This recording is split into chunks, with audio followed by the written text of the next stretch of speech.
This is a video tutorial about framing. Now, framing is the way that you set up your shot to get the desired effect that you're looking for. And if you're giving a video or a presentation online, framing is going to help people to listen to what you're saying and see what you're doing with your body and not get distracted by stuff in the frame. As you will see, the framing I've got here is not amazing. I've got some distracting things at the top here, some distracting shelves, and I'm looking down on you as if I'm kind of overbearing or something. If I was to come forward, I would be like a giant in a film, which is actually how they do that shot in the film. They'll set the camera below the person. It makes them look bigger and more intimidating. You'll also see that, yeah, there's a big, like, dead space above my head where anything that I do down here is not affected by that space there.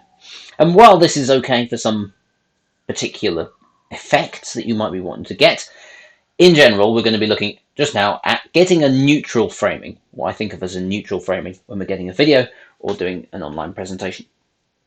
So if I was going to set down my computer here, first I will tell you, I'll give you a little sneak preview. I'll show you what we've got here. So we've got a bedside table, just a normal kind of unit, and I've got a box here, and I've got a light here and another light over here. There it is. So that's the setup we're working with. I've also just so that you know, I've got another light here so that when I talk to you down here, you'll be able to see my face. Otherwise, I'll be plunged into darkness like this. So we're looking at this now. I would be looking at the shot that we had there. I'll do it with the computer. Look at the shot. There we go. Okay, what's the shot? Well, I'm far too overbearing here, so I need to get some more height. Right. So you put down your computer. This is if you're using a laptop. If you're just using a webcam, even on a desktop or a laptop, it's the same. You can put a webcam on a tripod and just move it up and down like one of these, or you can do the same thing. You can clip it onto the top of your laptop, or you can clip it onto something. But we're going to be talking about a laptop because most people have laptops, I think, at the moment. And we want to get some more height. So I've got some boxes here. I'm going to add these boxes to here. Now let's say I add, I don't know, they've got 3 boxes now. So I put this up. Okay, right. How am I going to, how does this affect the framing? Okay. The framing is, while I wait for the camera to sort of sort itself out, it's good. It's being a bit sort of, it's doing its white balance thing. Okay, well, okay, that's a bit better. I still feel like I'm looking down on the audience. That might be okay for the effect that I'm trying to achieve. But if I can sort of, I can feel that if I'm looking at the camera like that, I'm looking down, and therefore you feel below me, which generally I wouldn't be looking for. So I need to get a little bit more height. So, okay, here's another bit more height. So I'm going to lift up the laptop and slot this shoebox underneath. Okay, so now you're sort of slightly above me, perhaps, or reasonably on the level. You're slightly above. Now, there are different theories as to whether the audience should be slightly above you, slightly below you, or on the same level. Some people think it's better to be above you because it makes your face look slightly better. Some think that it's better for the audience to be slightly below you because you're giving more of your expertise. You look more expert when they're looking slightly down.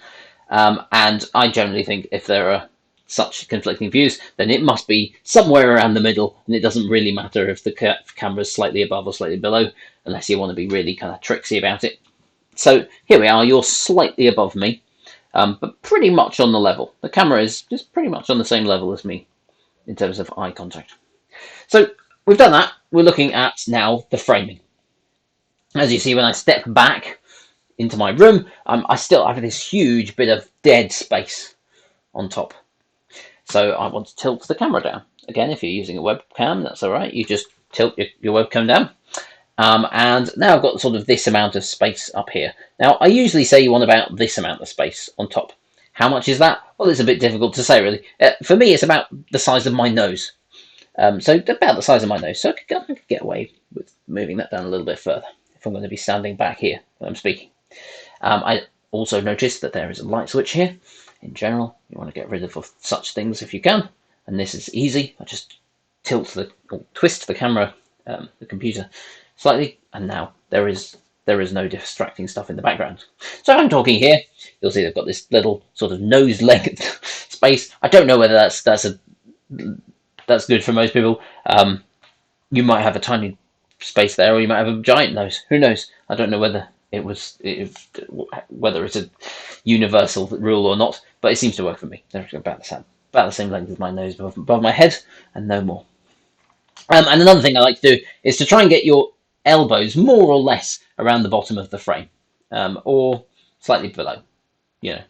So when you're gesturing, when you're using your hands, you can do it in a reasonably natural way without having to think too much about it. Because if I speak here, imagine I'm here, I can use my hands, and you want to use your gestures, but you have to really pull them up and move them around your face, because otherwise people can't see what you're doing. And what you're doing then is you're gesturing, you're saying going from over here and to over here, but nobody can see your hands. So if you want to make life easy for yourself, set it so your elbows are about at the bottom of the frame, so that you can gesture like this. You will still need to keep your hands at sort of 90 degrees up. I think newsreaders kind of talk about that, about having your hands at elbows at 90 degrees, just so that you can gesture like this. Because otherwise, as I say, what happens is you gesture like this, and nobody can see what's happening. I think you look like you might be dealing cards to people under the frame of the shot. So bring your hands up into shot. It's a bit weird, but you start getting used to it. And after a while, when you're on camera, you'll just naturally do it, because you'll look at yourself in the little window, and you'll be able to kind of bring your hands into the shot. So that's about framing, that's about height. Now, there are different things you can do as well. I might want to move this closer, if I've got more stuff in the background, and I wanted to have more of my face here, I would still do the same thing. So I'd go, okay, well, how much space? Well, does it? There you go. Because now, when it's closer in, I don't want a whole nose's worth at the top there necessarily. I might have slightly less than a nose. What you're looking for is just a sort of a little band along the top. So then, if I was talking to you here, it's a little bit more intimate, and I don't want to sort of lean in too much because my head will disappear. But I can kind of chat to you with this type of framing here. So these are the type of things that I'm looking for. I'm just trying to get it so that I'm generally in the center of shot, although you can move off to the side as well. And if you've got slides over there, that's maybe a good thing to do. It makes you look like you're talking to the slides. As long as you don't do the opposite and you're talking like this and your slides are over there, that comes across as rather odd. But in general, I would say get yourself in the middle of the shot, have a little bit of a gap along the top. Is it the length of your nose or is it not? Who knows? But a little bit like that. And you just want to be able to take up most of the shot yourself. So finally, we want to be looking at lighting. And you will see, as I said, that I have two lights. I have one light over there, and I have one light over there. I'm going to move you back a little bit. There we are. So we get a bit more space, and you notice that I tilt.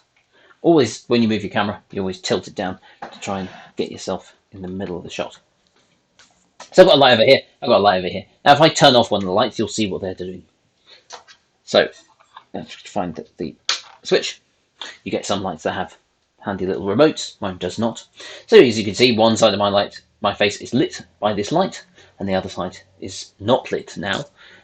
And while this is not terrible, and it would be quite good in like a film environment, quite moody, you'll notice that there's a distracting shadow behind my back of me. You could get rid of that with another light shining on the wall. And in general, this side of my face is not very well lit. So I want to turn back on that light, and you'll see that I'm reasonably well lit. There is quite a shadow here, and if I was standing a lot closer to this wall, that shadow would be a lot more noticeable. Now, there are a couple of things you can do with this. You can physically move the lights up to be pointing, and then twist them down so they're pointing more on the top of your face. That can sometimes cast the shadow further down the wall, so it's less distracting. You can also, as I've got over there, I've got a little light on the desk that I showed you. I sometimes use that one if I'm using a backdrop. Don't use this wall usually, I use a backdrop hanging there. And I'll shine a light on the backdrop because that will kind of disperse some of the shadows on the wall as well. But you don't need sort of flashy lights necessarily. You can use this one that I've got on the desk that I show you is just a look at it.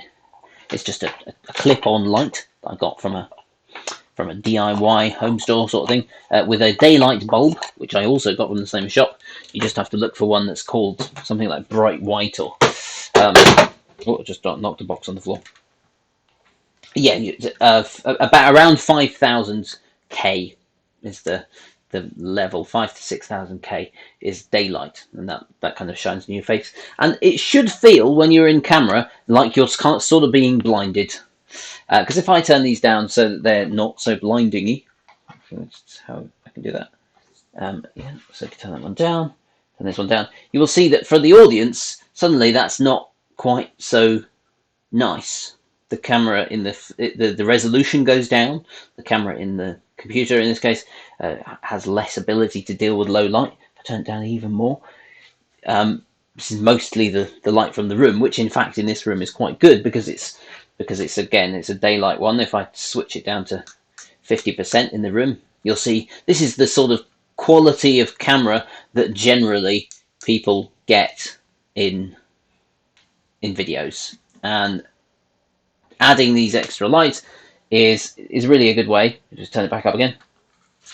Really a good way to improve the quality, even if, as I said, it's just a standard lamp. So there you go. That is setting up your camera, doing your framing, and looking at your lighting.